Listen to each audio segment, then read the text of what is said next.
Hello all, and welcome back to a new episode of TV and Us, a conversation show about the TV series we just can't stop talking about. My name is Jennifer Hahn. And I'm Sarah Callan. And each season, we focus on a different show, reviewing it episode by episode, and we invite you to watch along with us. Right now, we are reviewing Dune Prophecy, and today we're on episode 4, titled Twiceborn. If you haven't watched this episode yet, this is your spoiler alert. Please check it out before continuing to the rest of our conversation. Okay, let's start off with a summary for episode 4. After nearly all the acolytes have the same nightmare, Tula attempts to understand the origins of their disturbing dreams. Meanwhile, on the eve of the Great Landsraad meeting, Valia sets her plan in motion to redeem House Harkonnen. Inez confronts her father about the rumors surrounding Desmond, and Kieran conspires to advance a rebel attack that the Sisterhood must try to thwart. All right. Much is happening in Dune Prophecy a lot. fashion. Yeah. I was like, that's a lot of commas and a lot of words and breath that you are so wonderfully somehow managing. So good job. It's a whole paragraph. Yes. Okay, well, let's start off with our episode titles of choice for this 4th episode. Sarah, what is yours? Mine is Hysterics. Yeah, lots of things that are cause for hysterics in this episode. Not gonna lie. Absolutely. Which makes for great television, so we're here for it. Yeah, bring it on. Mm-hmm. My episode title of choice is Righteous But Not Pure. Ah, yes. There's I love it. Mm-hmm. That can apply to a few different situations. Yeah, I was in gonna this say, is show. anyone pure on this show? I don't think so. No one. Maybe the sandworm. Yeah, Shia LaBeouf's just trying to do his thing. Yeah, just living his life. Yeah. But everybody else, not so much. You often have a soft spot for large creatures that are misunderstood. It's true. Yeah. Justice the sandworm for King is so Kong. cool. You've been an advocate for King Kong. You've been an advocate for Godzilla. Yep, Godzilla. He's my dude. Yeah. He just wants to take a nap, and people keep bugging him. Yeah. And he's just a big guy. Okay, so Shia LaBeouf versus Godzilla. What do we think? They don't need to fight each other. Why do we have to make money, fight? Sarah? Why can't we just be friends? Because we need to make money. Dang it. Capitalism strikes again. Oh, all right. Well, let's dive right in. There's a lot to discuss, but I feel like I say that every episode, so I don't know. It's fitting for every episode. So yeah, tell me your thoughts about this 4th episode. It's been an interesting journey seeing your feelings and how well each episode sits with you. So the chart and the line graph is not a straight positive linear in the right hand top right corner direction. So I'm curious, where does this land for you? And how did you receive this episode? Yeah, I think this is probably the strongest episode so far, because things are actually happening now.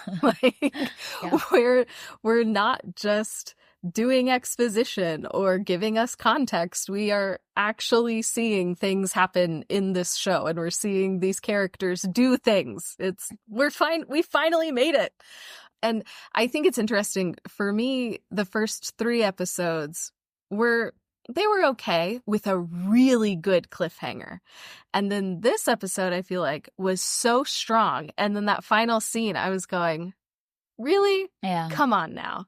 And so it's fascinating that so far, for me at least, the show hasn't been able to get both of those right in the same episode. It's been like a one or the other situation. So I just found that funny. But yeah, there's so much that happens in this episode. People are making plans, and then there's counter plans, and people are having to adjust to what the others are doing. And it's just a lot happens here, and we get to learn more about these characters and how they are all scheming against one another, and we're seeing some potentially interesting alliances form between people. So yeah, I think this episode largely worked for me. So I'm excited to see how the final 2 episodes build off of what happened in this episode. Mm-hmm. And I think this episode is coming at the right time in the arc of the show as well, because we've had all of these big questions, big setup, character backstory moments from the previous 3 episodes, but now they're actually making choices and they're tying back nicely into the things that we've learned about them, which I think is working really well. Yeah, this is the episode that I was hoping Dune Prophecy would be. For the most part, there's some things that I wanted more of, but that's fine. I'm like satisfied enough. I was skeptical and just kind of, you know, and like a healthy amount of doubt about how they would weave all of these storylines together. And I think that this episode is a great example of them doing that really well. So that concept of having that high council meeting and all of these competing priorities all colliding at this council meeting, I thought was genius, a great way to frame the episode because we get the kind of momentum and everyone laying their grand plans beforehand. And then we get to see everyone react to how there were all these big surprises that happen amongst all of the game pieces slash aka characters on the show. So I loved the use of that high council meeting. I thought that was pretty genius. We get to see some characters pressed and really be able to make some big choices, particularly Emperor Carino. And then I would say one of my favorite things that this episode does is it ensures that Desmond Hart is not an invincible character, which I think is really important for the next two episodes to feel really exciting. We've so far seen him be pretty much like unbeatable, pose a real threat to Valia's power, which we know is very great. And I love that they've kind of traded spots. We're seeing that Valia is playing the long game and has a grand big plan and is not fazed by the threat that he is, the way that we saw that she was at the end of episode 2. And I like that we see that there's some weak spots for Desmond Hart. You know, like he has this great power, but it comes at a great cost for himself as well, with all of the scars on his back. And I love that they gave us that at this moment in time. Yeah, and I think what's so interesting about Desmond too is that he does his little murdering parlor trick in front of everybody. Like, wow. Yeah. This thing that was so shocking and surprising and was done, you know, in the dead of night in secret is now just out in the open for everybody. And that surprised me that we got there that quickly. And I also found it fascinating that he murdered the three people that he drug in and also one of the like members of the council or whatever. So this idea, yeah, right? Like, whoa. And we're all just kind of okay with this. Like everybody, I guess, was so scared that they didn't do anything. But I was so shocked that it was so out in the open, in your face, and then there was no move from anybody to try and stop him or to respond. I mean, I guess, how do you stop somebody who's like boiling people from the inside out? But that was such an intense scene, and watching everybody's shock and horror and just like being frozen in place was pretty terrifying. So it's going to be interesting to see what they continue to do with Desmond now that he is this kind of larger than life, looming, terrifying figure doing presumably Corrido's bidding, but we know that there's a little more complexity behind the scenes. So they can do a lot of really fun things with this Desmond character. So I'm excited to see where he goes in particular. Yeah. And the fact that this power is now in the wide open is going to, I mean, be great cause for wonderful chaos that's going to make for some great entertainment for us as the viewers. The thing that I'm feeling about the show, which I think is a good thing, is I wish that they had more time with the show. And it feels like there's all these like really juicy, exciting moments that I wish they could just have time to like tease out and let breathe and build tension for longer. It's all of the right choices, the right steps, and the right timing in the show's overall arc. But it's almost like I just want to like relish in it a little bit more. So for example, with Desmond now killing everybody in the open, I would have loved to have seen like one or two more like secret deaths in the dark and like have those rumors begin to like, you know, become more and more intense throughout the empire. And then we get this big moment where it's revealed that he is the one behind it all. And it's part of the Imperium, and then maybe we could move into the next phase of the show's arc. But we just don't have time. So it just comes sooner. But I think that like all of that juiciness, I just want like more juice. And if the show had more time to breathe, it could allow for that tension to build. So same thing with the lead up to this High Council meeting. I would have loved to see more of that like scheming and plotting and creation of the plans. And then, give us like 2-3 episodes of that and then give us this big High Council meeting, because I kept looking at the timestamp and I was like, oh, this High Council meeting is going to happen in this episode, And I think that whole preparation for that meeting could have taken like 2 juicy episodes to see everybody coming up with their plans. The Resistance coming up with their plans, Valia coming up with their plans, amidst all of these rumors, and like new information is revealed and collected by different players, so they're changing their plans. I think all of that preparation part is really fun, and there's just not enough room for the show to breathe in that. So it's all the right choices in the right time. I just wish it had more capacity to give us all that tension building. Yeah, that's an interesting point, especially because this is the 4th episode of 6. And the first 3, I feel like, were a lot of setup. Yeah. And so I wonder if there's another way to structure the show where maybe we don't need all of that setup. We don't need as much exposition, or maybe some of that can be folded into the action to give us more of those spaces to really breathe. Because we do see kind of some of the planning beforehand. Like I'm thinking about like the rebels and them kind of talking, and I think episode 2, but it's nothing specific about this meeting. So it would have been cool if that was maybe seeded earlier, or maybe they did it and I just missed it because I didn't have context for what the Landsrad was. But it would have been cool if some of those building blocks were included earlier to get us ramped up to this really important pivotal meeting that's here, rather than the runway to this all being contained in this one-hour episode. That's a good point, which is like, even if they don't add more episodes, which I would have loved to see, but even if they don't add more episodes, all of those conversations that we've seen in like episodes 1 and 2 with the rebels, like start to mention the meeting and their plans for it and the thinking machine and them seeing this as like the big opportunity point. So like the Landsrad meeting is constantly looming, like it's and more as the episodes are progressing, like the characters are talking about it a little bit more, but they could have seeded a lot of this stuff in episodes 1 and 2.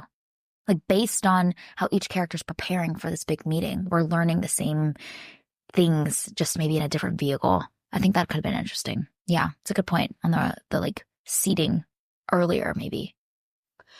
Yeah, and I guess it kind of depends on where the show goes from here. Obviously this is a very pivotal moment for everybody, and we're kind of seeing everybody start to lay some of their cards on the table, and people are taking action against one another. And so this is a really important part in this season. But I wonder what is going to happen in the next 2 episodes. So maybe there were other things that were set up for us earlier that are going to pay off in the next 2 episodes that we don't know about right now. I don't know. That's my only other, like, maybe it is intentionally structured this way to pay off something that we haven't seen yet. So we don't know that it's already been building toward this other thing. Either that, or they just so focused on the world building that we just got 3 episodes of world building and then action starting in episode 4 and more action in the next 2 episodes. We'll see what happens. Mm-hmm. Yeah. Like this High Council meeting is a stepping stone for sure. But man, it's almost like that High Council meeting could have been like a finale episode of a much longer season, and like now like the final thing, everyone's about to lay their cards out in public together and it all goes to shit. And then the aftermath of that High Council meeting is essentially the game board has shifted significantly, and we're not going to get that till the beginning of season 2.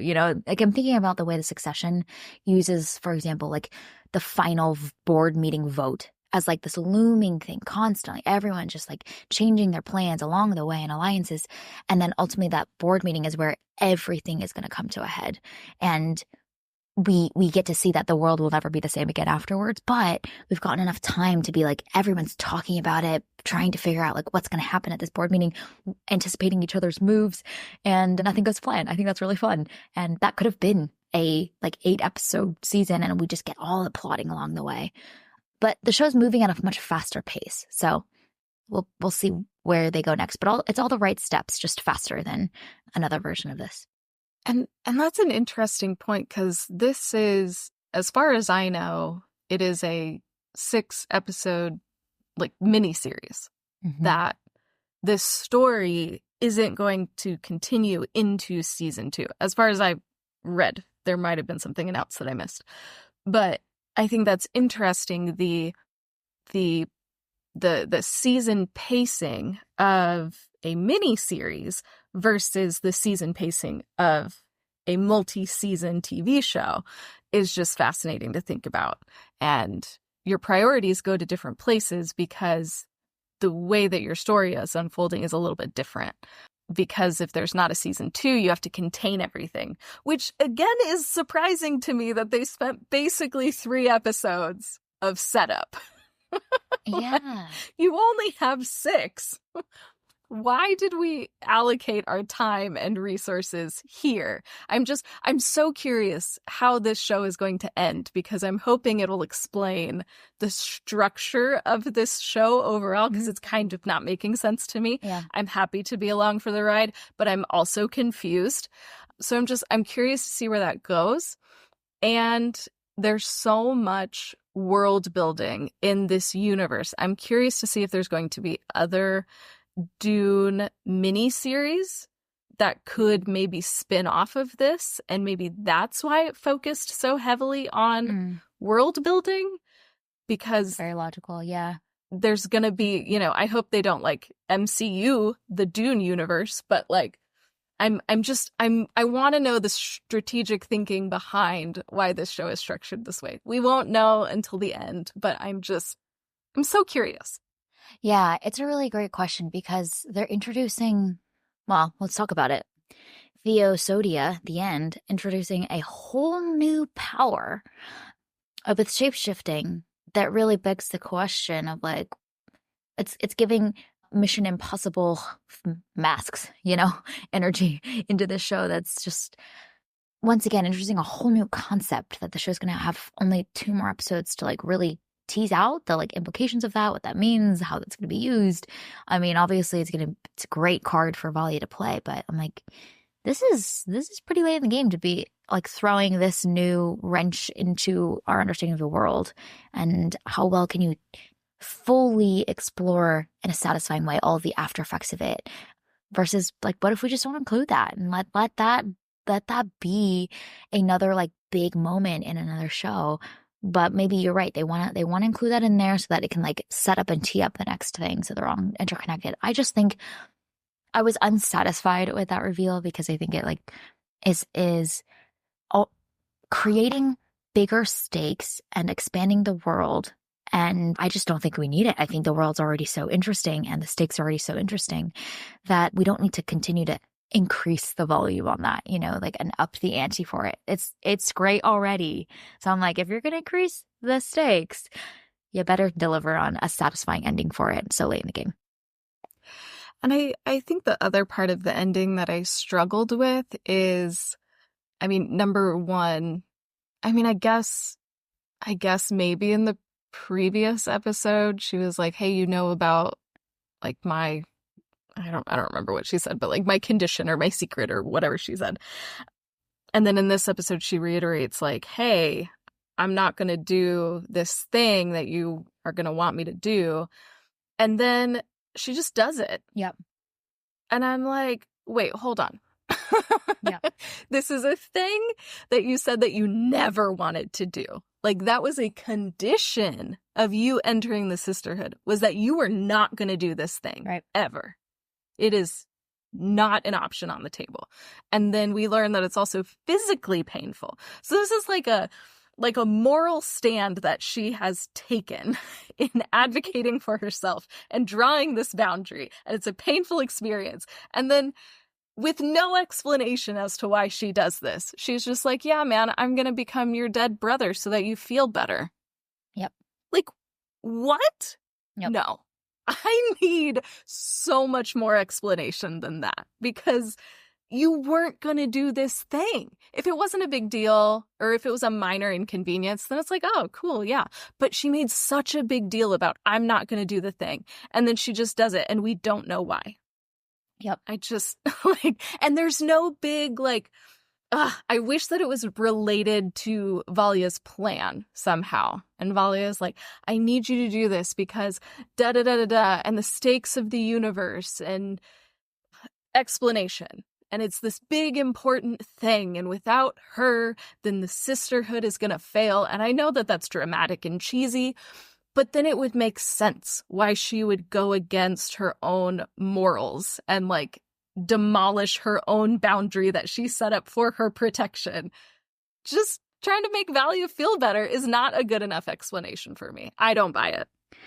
Yeah, I agree. And I think it's also like, just, it doesn't have the same like sucker punch emotional weight that could have been a really thrilling experience to have that be a reveal that happens after, say, a high council meeting, you know, and you find out that the whole time she's been scheming in the background or pretending to be somebody else, and then that she like shapeshifts at the end after she's planted seeds, information, whatever it is, you know what I mean? Like it being part of a plot. Like I Mission Impossible does a really fun job of doing this, which I don't know, some people might find as gimmicky. I think it's really fun where like you for example have a whole scene where you're interrogating the president and you think that it's the president, but then all of a sudden like he takes off the mask and it's actually some other dude who is like trying to get information. Now he's got the information he needs. Like that's really fun, you know, to be like, oh my gosh, like I totally had no idea. And now there's stakes to the fact that that was a deception, and one of them was not as they seemed the whole time, that the next, you know, whoever the foe is or the good side can now go forth because they successfully accomplished deceiving you. I think like that's just really fun. And it just falls flat when it's used solely as just like a, okay, like I think the thing is, I think it's supposed to be a cliffhanger of like, oh no, like Valia has this new card to play now. How will she play it? But I think it's just less interesting that way. I want to see Valia play that card, but I want to find out afterwards that she's been scheming the whole time. And Theosodia agreed to it and we just didn't know. But then we think back to that conversation where she said she wouldn't use it. And then we realize like, man, somewhere along the way, she changed her mind. I think that's way more fun. Yeah, it fell flat. Yeah. It's not it for me. Yeah. It's not set up well enough to really pack that punch. But and also, I don't know. We'll see. Sorry, just to we'll add see to what this. happens. And also, don't show us that. I think it's more fun if like we're guessing a little bit. Like have Griffin go into the room, but we see Griffin pick up the dress, cut the scene. You know? I think that'd be really cool. And so like we're having to put in some work to be like, wait a minute, is she a shapeshifter?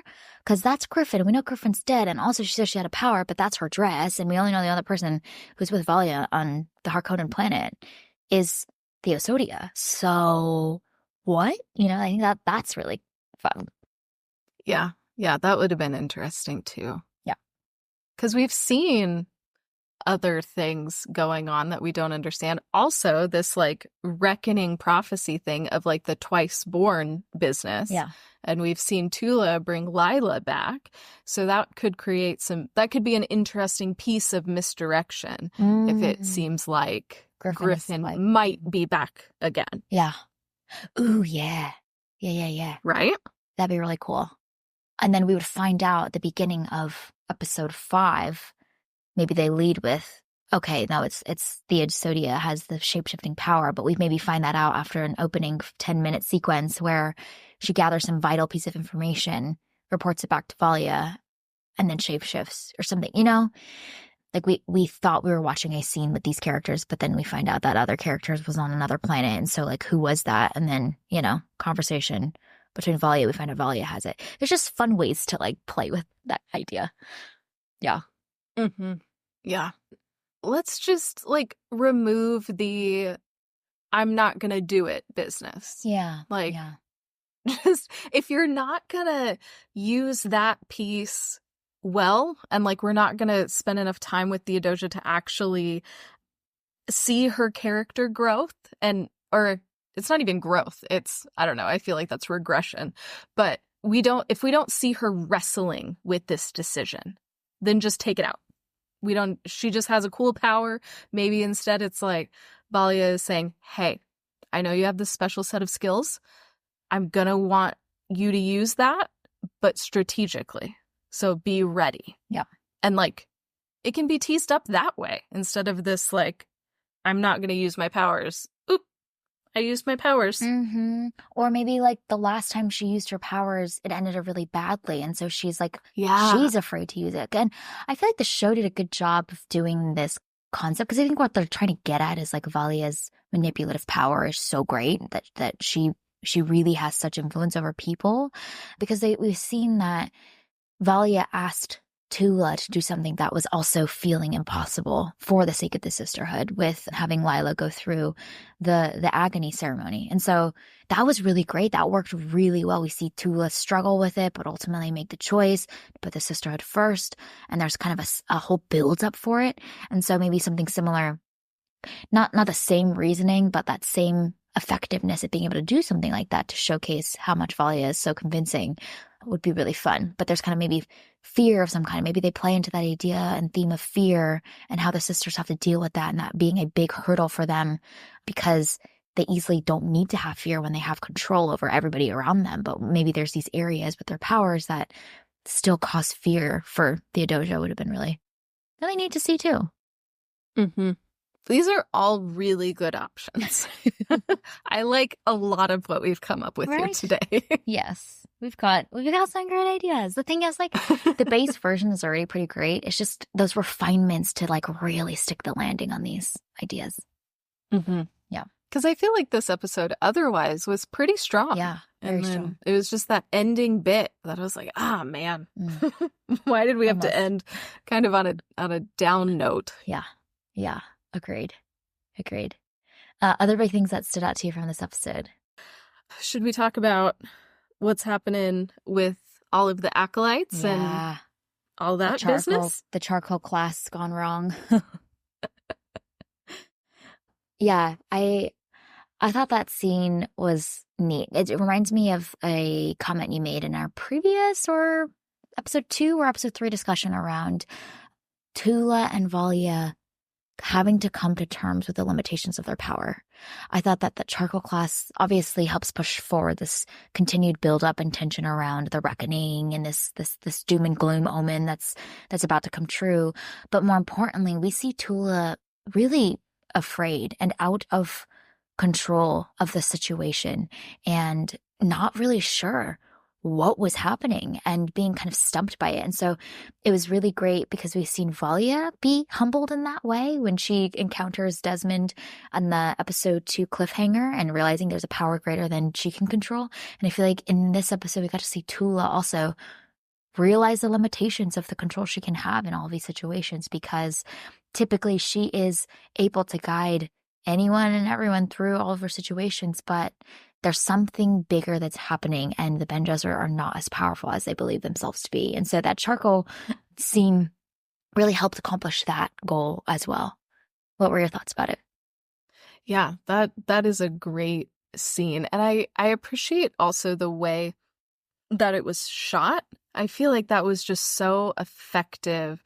The cinematography and the way that is all paced, and you can see Tula, fully in control in the beginning, and then it just kind of descends into madness, and then all of the acolytes, drawing similar things at the same time and turning over their papers at the same time, and it's this like large paper whooshing sound. We're starting a new chapter, we're going deeper into the dream, and things just are spiraling more quickly out of control. And I thought that was such an engrossing scene and just so effective in showing just we don't know what is being unleashed. We're not sure what this reckoning is going to look like, but I feel like seeing Tula's progression and how she becomes more and more fearful as they go deeper into the dream really helps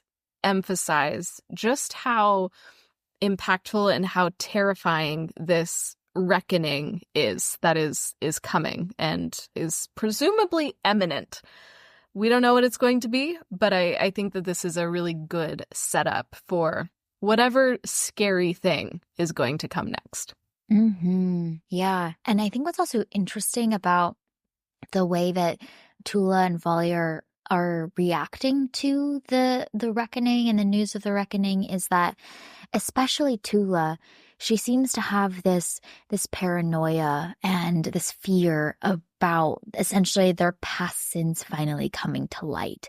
And what's fascinating about that is, like, yes, the reckoning is obviously terrifying, but she is interpreting it as almost this form of past buried sins returning with a vengeance, right? This is like something that is haunting her. When in reality, like if we think back to the timeline of events, Raquella had the prophecy of the reckoning before Valia and Tulia even essentially committed any sin. Before Valia took Dorothea out, like that omen, that prophecy was already issued. But because of maybe it's guilt, maybe it's fear, maybe it's a sense of like moral conviction. Like there is now the tying of these two things together that might be separate, maybe related. We don't know. But to Tula, they're feeling interconnected in a way that maybe isn't actually real, but the feeling and her own guilt and her conscience is tying those two things together as almost this past sins coming back to haunt her. And I think that's really fascinating as well, because if you really think about the timelines, they theoretically were separate, but she's reading them in this way because she's feeling all of that guilt come back and bite her. And the other thing that I found interesting about Tula specifically is when after the charcoal drawing scene and she's talking with Mother Avila and she starts talking about fear, it made me think of in the Dune movies, the Dune book, the Ben Gesserit saying, "Fear is the mind killer. Fear is the little death that brings total obliteration. I will face my fear. I will permit it to pass over me and through me." That thing that Lady Jessica says over and over and over again. When Tula was speaking, it reminded me of that. So I'm curious to see if something about this thread about fear and the fear that Tula is experiencing and wanting to kind of train the other sisters to not be afraid. I wonder if we're going to see maybe the beginnings of that phrase and that focus of the Ben Gesserit starting to really embody this rejection of fear that we then later see in the Dune movies. So I'm curious if that's one way that this show will tie into the Dune movies a little bit more clearly. That's really good. That's a really great observation around like maybe this being the seeds or the origins of that almost like philosophical or brainwashing that happens for the Ben Gesserit as part of their training, is to see fear as a threat that blocks their ability to see clearly. And when they're all about seeking truth and reading clearly and maintaining control, yeah, fear is a great thing that will throw you off your course. And then what's interesting on the flip side of this theme of fear is getting to see the way that Natalia and Desmond are using fear as a system of control for maintaining their power as the Carino family on the throne of the empire. And so they are using fear and harnessing fear in order to maintain control. And then the Ben Gesserit almost seeing fear as the enemy of their ability to control themselves and to seek truth. And so the many different ways and tools and flavors and dimensions of fear being leveraged by different characters for their different goals is really fascinating to see. It's kind of this like multidimensional meditation on like fear and how we respond to it and how we leverage and can use it for sometimes really toxic purposes as well. Mm-hmm. Yeah, yeah. How is everybody going to respond to fear? Because that's just, we have learned from Inside Out that fear is a normal human emotion. Tula needs to go watch Inside Out. It's a great movie. Hopefully she'll learn some things. But it can be used and twisted, and so it's going to be interesting to see how these characters respond to that. Because there's a lot to fear right now. There's a lot. There's a lot that's uncertain, a lot that's going on, a lot of people doing some shady stuff. Yep. Got some scary things a-brewing. Yep. Lots of scary things indeed. And some orchestrated by some for their gains. Yeah. Okay, any other big things we wanted to mention before we give out some TVNS awards? I mean, there's a ton, but what are the There's so many things. But can I... So my brain is weird. And when I'm watching something, I pay attention to what somebody's dominant hand is. So if they're right-handed or left-handed. And I could be wrong. I don't feel confident in what I'm about to say. But I think in the charcoal drawing scene, all of the acolytes were drawing with their right hand. Wow. And I was just like, wow, in a group that big, you don't have one lefty in the group? Yeah. I could be wrong. I could have missed her. But that was interesting and surprising to me. I didn't rewind it to confirm, but that was just something that I noticed. Yeah. I just took a pottery class over the weekend, and same thing that we were discussing is like in a class of 8, like what is the typical odds of there being at least one lefty? And there's this one time where they had like 5 lefties in a class of 8. And so like the statistics of that being really fascinating to see the random sampling is kind of funny. Yeah. Wow. That's shocking. That's so cool though. Right? I love that. Yeah. Okay. I guess last big thing is Lila is awake, and she has light eyes now. And does. She's going to hit the fan with that whole thing. Yeah, she woke up from her... yet. Yeah. She also, like, woke up in a giant supercomputer. Right? It looks so, beautiful. Like, it what? kind of looked like the depths behind headquarters and Inside Out, too. You know, where they, like, go and plant the, like, seeds of... Well, I don't even know what they call it. The seeds of personality, values, ideals. I don't know. Character. It's been a while since I watched like that movie. But the little ocean where like lights sprout into beautiful wine. Looked beautiful. Great. Gosh. Yeah, I loved that. Everybody go watch Inside Out 2. Yeah. Go watch Inside Out and then go watch Inside Out 2. Yes, that is our main takeaway from Dune Prophecy episode 4 is we need to watch more Inside Out. Yeah. Yeah, we all do. I also definitely wake up from my naps like Lila does, you know? You're just like, what year is it? Where am I? What's happening? Why am I what? Why am I in a supercomputer? She like is not comprehending what's going on. Don't blame her. I mean, I probably wouldn't either if I had died in like when you're but like behind the veil and like in this like supernatural world and you die there. Yeah. And then you come back to life in a spice coffin and then you're in a supercomputer. Like, what? That's a lot of weird things all in a row for this girl to try and process after she comes back alive. This poor girl. What in the world? Yeah.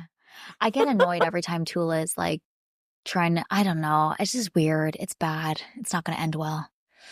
No.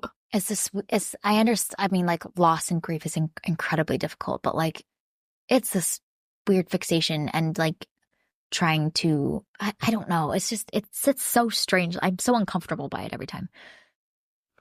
She needs to watch Inside Out and then Inside Out 2 because it's a great movie. And then she needs to read Mary Shelley's Frankenstein. There's a lot of lessons to be learned. Yep. Like, maybe let's not become Dr. Frankenstein. And then she needs to also maybe watch Toy Story, like all 4 of them, you know, and process like sometimes like things happen and you can't be with your sweet baby child forever. And like, we need to move forward and move on. And it's okay. It is good. Yeah, Toy Story 2 especially. She just needs to listen to Jessie's song in Toy Story 2. Like, that might just be like a good starter. Not as prescribing like a repertoire of watch list material for Tula. Honestly, we're just trying to help her out. Yeah. I believe in Tula. I want to root for her. Like, she seems like a real nice person. But we've made some very large errors that are going to have very significant consequences throughout the Imperium. So if watching some very good children's movies could help with that, we're just trying to help. Just trying to help. Doctor's orders, you know? Doing a public service here. Okay, let's give out some TVNS awards, shall we? The first category is Best Sis. What is your choice? Yeah, I want to give this to Sister Emmeline for continuing Dorothea's ways in secret. Yeah. And I appreciate that. That's great.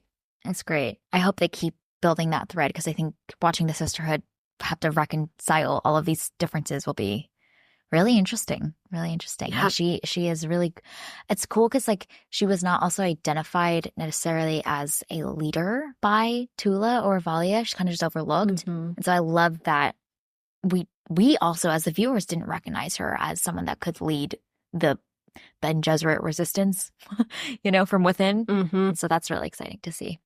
It's a good choice. My choice for Best Sis, I think I've chosen her like 3 out of the 4 episodes, but I keep thinking the show is like leveraged these aspects about her and then they're done with it, but then she just keeps coming back for more and I just love it. But I'm giving this award to Natalia for leaking the rumors about Pruitt's death for the sake of the long-term strategy of maintaining power for her Carino family. I just think that like she continues to surprise me with how much she is scheming and so effective at it and making really great, horrible, but great strategic choices for her ultimate goal of maintaining power. So it's so satisfying every time because I think she is overlooked by everyone in her orbit, but she's also often like overlooked by me. I keep thinking like we've seen the end of her and she keeps playing quite a vital role. So I love it. I'm here for it. Yeah, she's so great. And I love that she hates the Ben Gesserit so much, and yet she's doing kind of the same thing here. I think that's really fun. Yeah, knock off Ben Gesserit. Really, it's a great way to describe it. Yeah, I love it. I'm here for it. Unofficial, non-sanctioned Ben Gesserit. Okay, the next category is spiciest moment. What is your choice? Yeah, I want to give it to Inez for calling Desmond out in front of her dad and all of the Landsrad. Gosh. It's kind of an idiot move, but you got to respect the courage, so, you know. But also, like, wow. Yeah. What a choice. Yeah. Not the smartest choice. Like, did we think about No, definitely not. But the audacity, great. Yeah. Fabulous. It's entertaining. It's so entertaining. Oh, my choice for spiciest moment is the opening scene, all of the nightmares. I thought that was so interesting and really started off the episode with a bang. So I'm like, wow, they're all receiving the same nightmare. Shit is hitting the fan. The stakes are rising and I love it. Indeed. Yeah. Okay. The next category is for most cutting line. What is your choice? I want to give it to your girl, Natalia, for when she says to Desmond, all this talk of shows of strength, and yet you're here behind a desk. I went, oh, okay. Wow. Yeah. I see you. So good. So good. She's got such spice. She does. She's great. She's so great. Yeah. She does it with such flair, too. She's easily one of my favorite characters on the show. I love it. Yeah. Okay. There's lots of choices from this episode, but I'm going to choose Valia to her uncle. You exist because I allow you to exist. And she's right. That's the thing. She's right. She is right. She's got his inhaler, and she is not allowing him to exist no longer. Yep. She says that and then promptly murders him. Yeah. So excellent. But I love that she does not take him out. She just does not give him the thing that he needs to survive. And that's just like a really fun way, for lack of a better word, to show a murder. Because we often see the really dramatic, like, you know, slitting of the throat, gunshot, all this kind. But like watching her just like be 2 feet in front of him and consistently taking steps back as he's reaching forward, it was just like such a dramatic visual and a way for him to slowly die. It was kind of genius, especially after she delivers this line around allowing him to exist and now not. And it's also interesting given how we've seen her murder people before. Dorothea, she commands Dorothea to do it, but she doesn't actually do the like physical murdering of somebody. So I think that that's just another interesting data point in who Valia is. Even with taking out the Atreides, she has Tula do it. And so it's this interesting, like, she orchestrates these things, but she doesn't actually physically do the killing. So her hands are clean, theoretically. Yeah. It's interesting, her strategic mind and how she's making some of these choices. Yeah.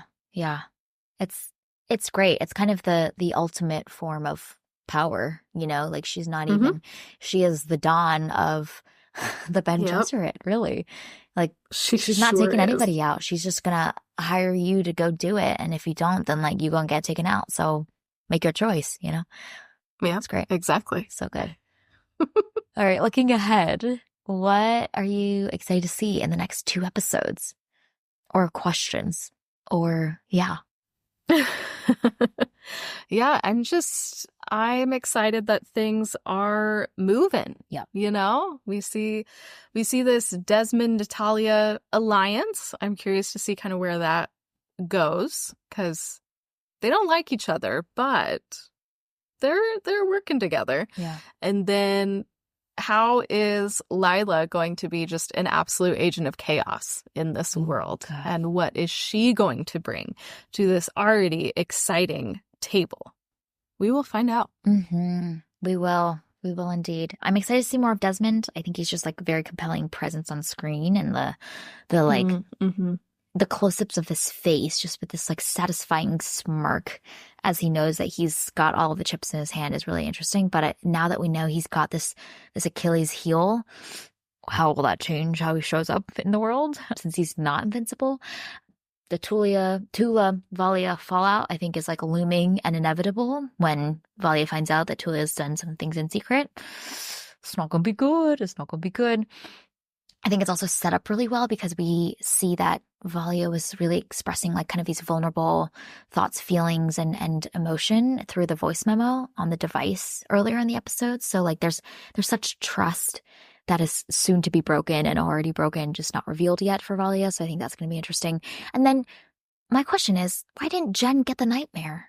Everyone else got the nightmare except for her. And she kind of is like last game piece on the board that has been set up that hasn't been like used in the plot significantly yet. So I'm excited to see what they do with her character. And I think she's going to play a big role in the next 2 episodes in some way. So I think that's going to be really fun.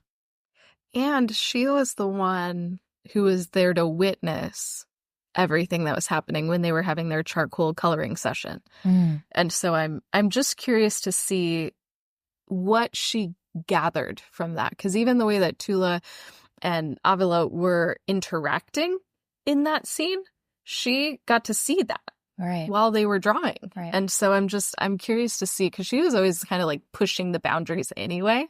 So how is Sister Jen going to affect everything else? That's going to be fun. Are we going to see a little alliance between Sister Jen and Sister Emmeline as well? Because I think that they're like ideologically, I think they could be really aligned. We don't know. We'll see. She's kind of she's kind of like a lone planet orbiting far away, but seeing it all, still in the orbit. So excellent. Yeah. We will see what happens. We shall in her orbit. Indeed. Yes. All right. Well, this is our review and discussion of episode 4. You can find it available on Max. Thank you for listening to today's episode of TV and Us. Our name sums it up. We're big fans of TV and the powerful ways we can connect with each other and the world around us. This podcast is about all of us and our shared stories. So everyone is welcome here, and we're so glad you spent time with us today as we continue our journey through Dune prophecy. You can subscribe to this podcast on Spotify, Apple Podcasts, or wherever you tune to your favorite shows. Drop us a rating and review, letting us know your thoughts about episode 4. You can connect with us on Instagram, Threads, and TikTok at tvnspod, or email us at tvnspod@gmail.com. We will be back soon to discuss episode 5 next. We hope you have an amazing week, and we'll talk again very soon.